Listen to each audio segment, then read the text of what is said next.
Hello మామా, మీరు అడిగిన బీజిఎంఐ 4.0 రీకాల్ సెన్సిటివిటీ సెట్టింగ్స్ అయితే తీసుకొచ్చేసాను మామా. ఫస్ట్ అయితే ఈ వీడియో క్లిప్స్ అయితే చూసే.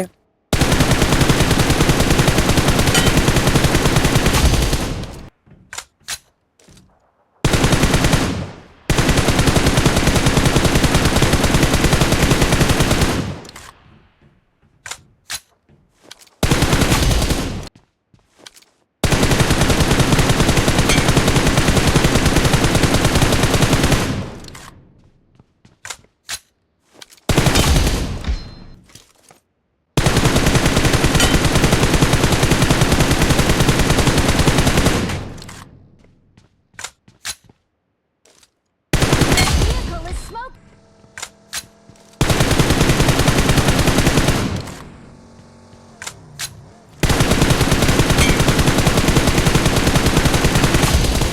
వీటిలో నీకు ఏ క్లిప్ అయితే బాగా నచ్చిందో కామెంట్ చేసే మావా. ఫస్ట్ నువ్వు గేమ్ లో నువ్వు బాగా రీకాల్ ఆపాలంటే నీకు 3 పాయింట్స్ అయితే తెలిసి ఉండాలి మావా. ఆ 3 పాయింట్స్ ఏంటంటే మావా, ఫస్ట్ వన్ వచ్చి బెస్ట్ డివైస్ మావా, అండ్ సెకండ్ వన్ వచ్చి best sensitivity settings, and third one వచ్చేసి ప్రాక్టీస్ మావా. ఈ 3 పాయింట్స్ గురించి అయితే నేను నీకు క్లారిటీగా అయితే ఎక్స్ప్లెయిన్ చేస్తాను మావా. అంతకన్నా ముందు నువ్వు ఈ వీడియో ఇప్పుడు దాకా చూసావంటే నీకు నా వీడియో అయితే నచ్చినట్టుంది. నచ్చితే ఒక లైక్ అండ్ సబ్స్క్రైబ్ అయితే మాత్రం చేసుకోవడం మర్చిపోకు మావా. అలాగే నీ బీజిఎంఐ ఫ్రెండ్కి అయితే షేర్ చేయడం మాత్రం మర్చిపోకు. Point number 1, best device. నీ గేమ్ ప్లే కానీ, నీ స్కిల్ కానీ, నీ జీరో రికాల్ కానీ ఇంప్రూవ్ అవ్వాలనుకుంటే మావా, నీ దగ్గర అయితే బెస్ట్ డివైస్ అయితే కావాలి. బెస్ట్ డివైస్ అనగానే నువ్వు నన్ను ఒక క్వశ్చన్ అడగచ్చు, అదేంటంటే బెస్ట్ డివైస్ ఎందుకు మావా అని. సో మావా, దానికి కూడా నా దగ్గర అయితే ఒక ఆన్సర్ ఉంది. ఆ ఆన్సర్ ఏంటంటే మావా, నువ్వు స్క్వాడ్ హౌస్ లో కానీ ఓపెన్ ప్లేస్ లో కానీ ఉన్నప్పుడు నీ ముందు నుండి ఒక 2 or 3 టీమ్స్ వెళ్తే నీ ఫోన్ అయితే ల్యాగ్ అవుద్ది మావా. ఎందుకంటే నీ దగ్గర చిన్న డివైస్ కాబట్టి నీ ఫోన్ ల్యాగ్ అవుద్ది. ఆ టైంలో నువ్వు స్క్వాడ్ వైపు చేయలేవు, అలాగే రీకాల్ అయితే కంట్రోల్ చేయలేవు, ఎందుకంటే నీ ఫోన్ ల్యాగ్ అవ్వడం మూలన. అందుకనే బెస్ట్ డివైస్ అయితే కావాలని అన్నాను మావా. నాదైతే చిన్న డివైస్, నేనైతే బాగా ప్రాక్టీస్ చేశాను కాబట్టి ఏదోలాగా అలా కంట్రోల్ చేస్తున్నాను. సో అందుకే బెస్ట్ డివైస్ అయితే కావాలన్నాను మావా. Point number 2, best sensitive settings. Best sensitive settings ఏంటంటే మావా, నీది ఎంత పెద్ద డివైస్ అయినా సరే నీ దగ్గర మంచి రీకాల్ సెన్సిటివ్ లేకపోతే నువ్వు కంట్రోల్ చేయలేవు, అలాగే ఎనిమిని కొట్టలేవు. అందుకనే బెస్ట్ సెన్సిటివిటీ సెట్టింగ్స్ అయితే కావాలని అన్నాను. అండ్ ఇంకో పాయింట్ ఏంటంటే మావా, సెన్సిటివ్ సెట్టింగ్స్ తో కాకుండా గైరోస్కోప్ కూడా వాడమని అయితే నేను ప్రిఫర్ చేస్తాను మామ. ఎందుకంటే most of the people gyroscope అయితే వాడరు. ఎందుకంటే గైరోస్కోప్ అంటే ఫోన్ కదిలిపోద్ది, ఎనిమిది కొట్టలేము అని చెప్పేసి ఉద్దేశంతో అయితే ఉంటారు. నిజమే మామ, గైరోస్కోప్ వాడితే ఫోన్ కదులుద్ది, రీకాల్ కంట్రోల్ చేయలేము, అలాగే ఎనిమిది కొట్టలేము అని అంటారు. అది నిజమే. బట్ ప్రాక్టీస్ చేస్తే మామ నీకు ఈజీగా వద్దు మామ, గేమ్ ప్లే కూడా అండ్ రీకాల్ కూడా ఈజీగా కంట్రోల్ చేయగలుగుతావు. అందుకని గైరోస్కోప్ అయితే వాడమని చెప్తున్నాను. ఎందుకంటే మామ, రీకాల్ కంట్రోల్ చేయడానికి నువ్వు ఎంతసేపు అని చెప్పేసి ఆ ఫింగర్ని కిందకి లాగుతూ ఉంటావు చెప్పు. అదే గైరోస్కోప్ వాడితే నీ ఫింగర్ కంట్రోల్ చేయకుండా ఫోన్ జస్ట్ డౌన్ చేస్తే రీకాల్ కంట్రోల్ అవుద్ది కదా మామ. అండ్ గైరోస్కోప్ వాడడం వల్ల ఇంకో అడ్వాంటేజ్ ఏంటంటే మామ, రిఫ్లెక్షన్ మామ. రిఫ్లెక్షన్ అంటే ఏంటంటే మామ, ఒకవేళ సడన్ గా నీ బ్యాక్ సైడ్ నుండి ఎవరైనా ఎనిమి ఫైర్ చేస్తే ఎమ్మటినే తిరగడానికి గైరోస్కోప్ వాడితే వెంటనే రియాక్షన్ ఇవ్వచ్చు. దాన్నే రిఫ్లెక్షన్ అంటారు మామ. అందుకే సెన్సిటివ్ సెట్టింగ్స్ అండ్ గైరోస్కోప్ అయితే వాడమని చెప్తున్నా. సరే మామ, నా సెన్సిటివిటీ సెట్టింగ్స్ అయితే నేను రివైల్ చేస్తున్నాను. ఇది వచ్చి నా పర్పస్ మామ, నీకు నచ్చితే అయితే వాడుకో. అండ్ ఇంకో విషయం ఏంటంటే మామ, నీకు ఏదైనా చేంజెస్ ఉంటే మార్చుకో మామ. ఎందుకంటే నీ ప్రాక్టీస్ చేసి నీ విధానం బట్టి ఉంటుంది ఏదైనా సరే నీ సెన్సిటివిటీ సెట్టింగ్స్. నచ్చితే మాత్రం పెట్టుకో మామ సెన్సిటివిటీ సెట్టింగ్స్.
నా సెన్సిటివిటీ సెట్టింగ్స్ అయితే చూసారు కదా మామ, ఎలా అనిపించిందో కామెంట్ కూడా చేసేయండి తర్వాత. అండ్ లాస్ట్ పాయింట్కి వెళ్ళిపోదాం మామ. ఇంకా లాస్ట్ పాయింట్ ఏంటంటే మామ, స్కిల్ ఇంప్రూవ్మెంట్ అంటే ప్రాక్టీస్. అదేదో ఉంటుంది కదా మామ, ప్రాక్టీస్ మేక్స్ మ్యాన్ పర్ఫెక్ట్ అని. అండ్ ఇది కూడా అంతే, ప్రాక్టీస్ మేక్స్ గేమ్ పర్ఫెక్ట్. ఎందుకంటే మామ నీ గేమ్ ప్లే కానీ నీ స్కిల్ ఇంప్రూవ్మెంట్ కానీ పర్ఫెక్ట్గా ఉండాలంటే ప్రాక్టీస్ అయితే బాగా చేయాలి మామ. ఎంత ప్రాక్టీస్ చేస్తావో అంత అయితే రిజల్ట్ అయితే ఉంటుంది నీకు. అందుకే ప్రాక్టీస్ మేక్స్ మ్యాన్ పర్ఫెక్ట్ అన్నారు. అందుకనే ప్రాక్టీస్ అయితే చేయమన్నాను నేను ప్రాక్టీస్ చేయడానికి అయితే wow modes and training modes అయితే వాడతాను మామ. వాటి గురించి కూడా డీటెయిల్గా ఎక్స్ప్లెయిన్ చేస్తాను. ఇంకా ట్రైనింగ్ విషయానికి వస్తే ఏంటంటే మామ, మనకు ట్రైనింగ్ మోడ్ గురించి ఆల్రెడీ తెలిసిందే కదా మామ, ఎక్కడ ఎలా ప్రాక్టీస్ చేయాలో ఆ విధంగా చేస్తే సరిపోతుంది. అండ్ వావ్ మోడ్కి వచ్చేసరికి అంటే నేను ఇప్పుడు ఎక్స్ప్లెయిన్ చేస్తాను మామ. ఆ వావ్ మోడ్స్ ఏంటంటే మామ 2 ఉన్నాయి. ఆ 2 కూడా కోడ్స్ అయితే నేను ఇస్తాను. ఫస్ట్ వన్ వచ్చి ఏంటంటే మామ, ఆ కోడ్ ఏంటంటే మామ 16484 మామ. ఈ వావ్ మోడ్ ఏంటంటే మామ వన్ ఆఫ్ ది బెస్ట్ అని చెప్పొచ్చు. ఎందుకంటే నీకు ప్రో ప్లేయర్ కానీ ఈ స్పోర్ట్స్ ప్లేయర్ అవ్వాలన్నా కానీ బెటర్ ట్రైనింగ్ అయితే ఇందులో ఉంటుంది మామ. ఎందుకంటే ఇందులో అయితే టీపీపీ ఎయిమింగ్ కానీ లాంగ్ రేంజ్, లో రేంజ్, కార్ స్ప్రేస్ రకరకాలు చాలా ఉంటాయి మామ. అందుకని ఇదైతే బెస్ట్ వావ్ మోడ్. ఈ వావ్ మోడ్లో ఏంటంటే మామ నీకు నచ్చిన కానీ అయితే సెలెక్ట్ చేసుకోవచ్చు. స్కోప్స్ కూడా ఇందులోనే ఉంటాయి. అలాగే నేరుగా అయితే నీకు లెఫ్ట్లో అయితే బ్లూ కలర్ బిల్డింగ్ ఉంది కదా మామ, బ్లూ హౌస్, ఆడికి వచ్చావంటే మామ టాప్లోకి ఎక్కామంటే నీకు నచ్చిన స్కోప్ అయితే ఇక్కడ ఎనిమిస్ అయితే వెళ్తూ ఉంటారు మామ. లైక్ చూపిస్తాను చూడు ఇప్పుడు. ఇదిలో ఏంటంటే మామ ఎనిమి గన్ని కొట్టాలంటే ఫుల్ మ్యాగ్జిన్ అయితే పర్ఫెక్ట్ గా దిగాలి మామ. అప్పుడైతే వాడికైతే కిల్ అవుతాడు. ఇప్పుడు స్ప్రే చేస్తున్నాను చూడు మామ, ఎనిమిని కొడుతున్నారు కదా, ఆ విధంగానే ప్రాక్టీస్ చేయాలి. అండ్ సెకండ్ వన్ వచ్చి ఏంటంటే మామ 1v1 కార్ స్ప్రే ట్రైనింగ్ మామ. ఇది కోడ్ వచ్చి 26641 అనమాట. దీంట్లో ఏంటంటే మామ వామోల్ వచ్చి ఏంటంటే మామ బెస్ట్ ప్రాక్టీస్ అని వచ్చి మామ కార్ స్ప్రేకి. ఇదైతే ఒక ఎనిమి అయితే డ్రైవ్ చేస్తూ ఉంటాడు, మనం అయితే ఫైర్ చేయాలి. ఇది కూడా డైలీ 15 to 30 minutes ప్రాక్టీస్ చేస్తాం మామ. కార్ స్ప్రేలు కానీ జీరో రీకల్ కానీ బాగా అయితే కంట్రోల్ అవుద్ది మామ. ఇలా రెగ్యులర్ గా 15 to 30 minutes ప్రాక్టీస్ చేస్తుంటే మామ నీ స్కిల్ అయితే బాగా ఇంప్రూవ్ అవుద్ది మామ. అలాగే నీ రీకాల్ అయితే బాగా ఇంప్రూవ్ అవుద్ది. అలాగే కార్ స్ప్రేలు కూడా బాగా కొడతాం మామ. ఇదే మామ BGMI 4.2 best recall sensitivity settings.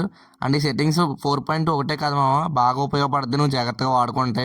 ఏమైనా చేంజెస్ చేయాలనుకుంటే మామ పెంచుకోవడం కానీ తగ్గించుకోవడం కానీ చేసుకో మామ, నీవు వాడుకునే దాన్ని బట్టి. అంతే మామ. ఈ వీడియో ఎలా అనిపించిందో కామెంట్ చేసి చెప్పా మామ. ఇప్పుడు దాకా నా వీడియో చూసినందుకు చాలా థ్యాంక్స్ మామ. అలాగే లైక్ అండ్ సబ్స్క్రైబ్ మాత్రం చేయడం మర్చిపోకు. అలాగే నీ ఫ్రెండ్స్కి కూడా షేర్ చేయ మామ.